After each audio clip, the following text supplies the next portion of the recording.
Psalm 5. Listen to my words, Lord.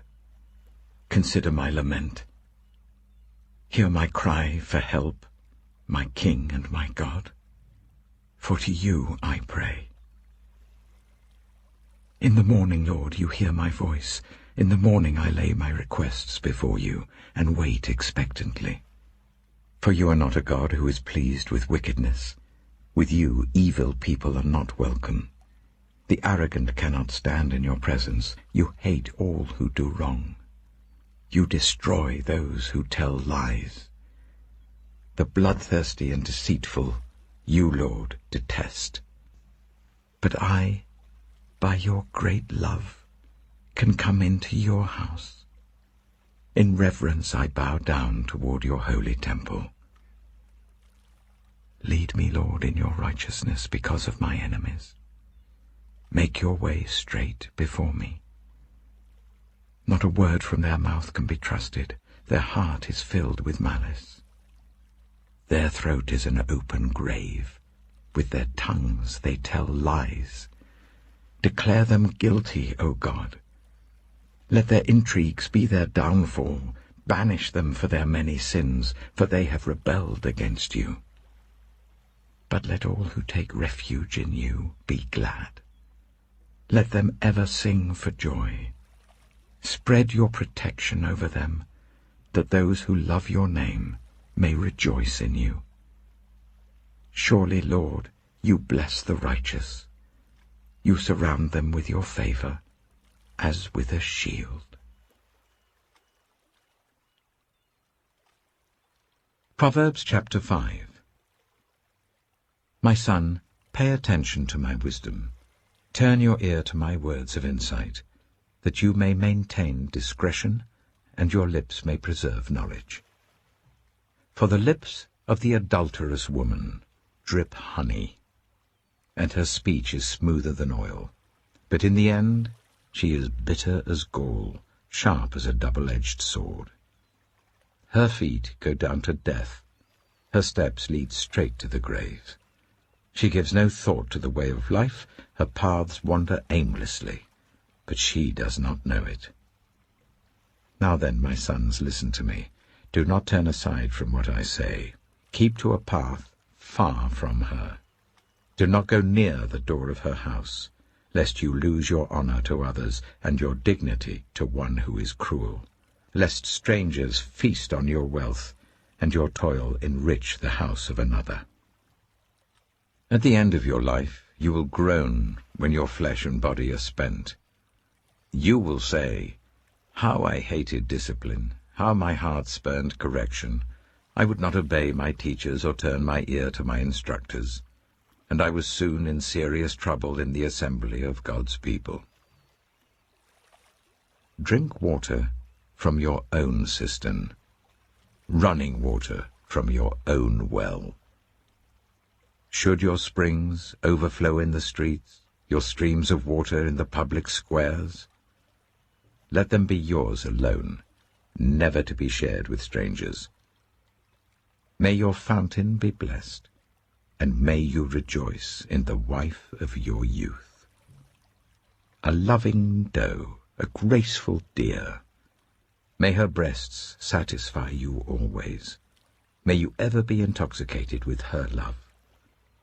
Why, my son, be intoxicated with another man's wife? Why embrace the bosom of a wayward woman? For your ways are in full view of the Lord, and he examines all your paths. The evil deeds of the wicked ensnare them. The cords of their sins hold them fast.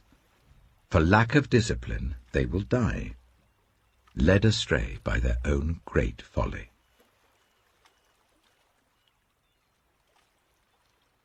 Matthew chapter 5.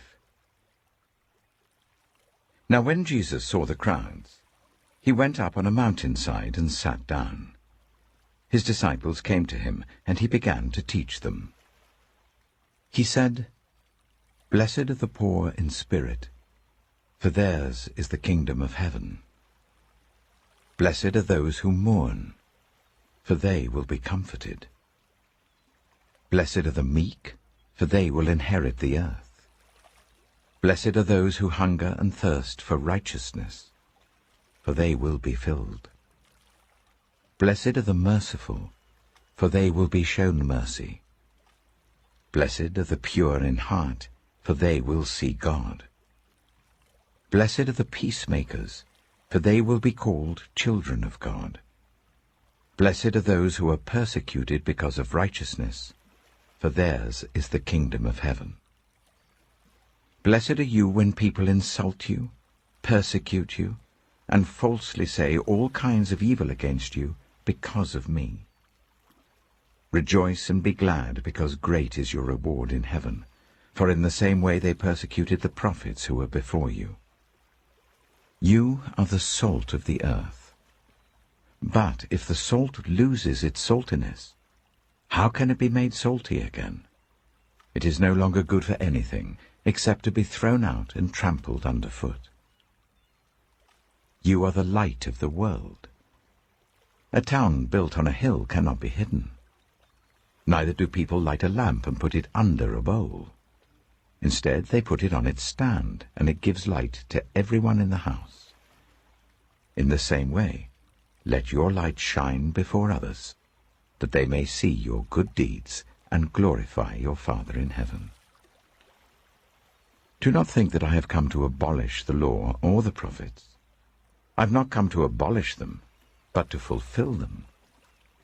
For truly I tell you, until heaven and earth disappear, not the smallest letter, not the least stroke of a pen, will by any means disappear from the law until everything is accomplished.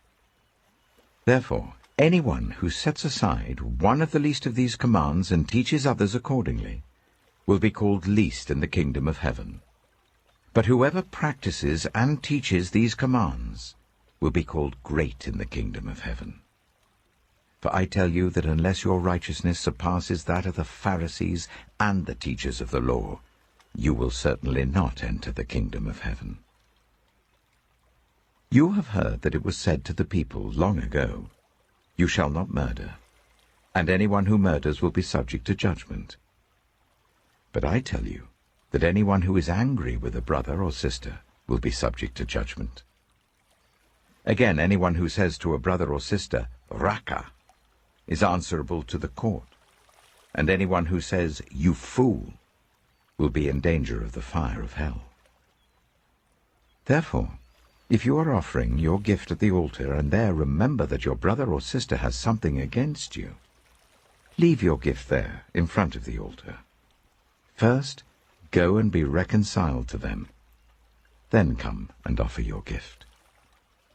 Settle matters quickly with your adversary who is taking you to court. Do it while you're still together on the way, or your adversary may hand you over to the judge, and the judge may hand you over to the officer, and you may be thrown into prison. Truly I tell you, you will not get out until you have paid the last penny. You have heard that it was said, "You shall not commit adultery."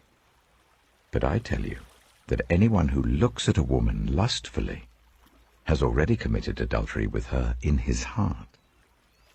If your right eye causes you to stumble, gouge it out and throw it away. It is better for you to lose one part of your body than for your whole body to be thrown into hell. And if your right hand causes you to stumble, cut it off and throw it away. It is better for you to lose one part of your body than for your whole body to go into hell. It has been said, anyone who divorces his wife must give her a certificate of divorce. But I tell you that anyone who divorces his wife except for sexual immorality makes her the victim of adultery, and anyone who marries a divorced woman commits adultery. Again, you have heard that it was said to the people long ago, "Do not break your oath, but fulfill to the Lord the oaths you have made." But I tell you, do not swear an oath at all, either by heaven, for it is God's throne, or by the earth, for it is his footstool, or by Jerusalem, for it is the city of the great King. And do not swear by your head, for you cannot make even one hair white or black. All you need to say is simply yes or no. Anything beyond this comes from the evil one. You have heard that it was said, eye for eye and tooth for tooth. But I tell you, do not resist an evil person. If anyone slaps you on the right cheek, turn to them the other cheek also. And if anyone wants to sue you and take your shirt, hand over your coat as well. If anyone forces you to go 1 mile, go with them 2 miles. Give to the one who asks you, and do not turn away from the one who wants to borrow from you. You have heard that it was said, love your neighbor and hate your enemy. But I tell you, love your enemies and pray for those who persecute you, that you may be children of your Father in heaven. He causes his sun to rise on the evil and the good, and sends rain on the righteous and the unrighteous. If you love those who love you, what reward will you get? Are not even the tax collectors doing that? And if you greet only your own people, what are you doing more than others? Do not even pagans do that? Be perfect, therefore, as your heavenly Father is perfect.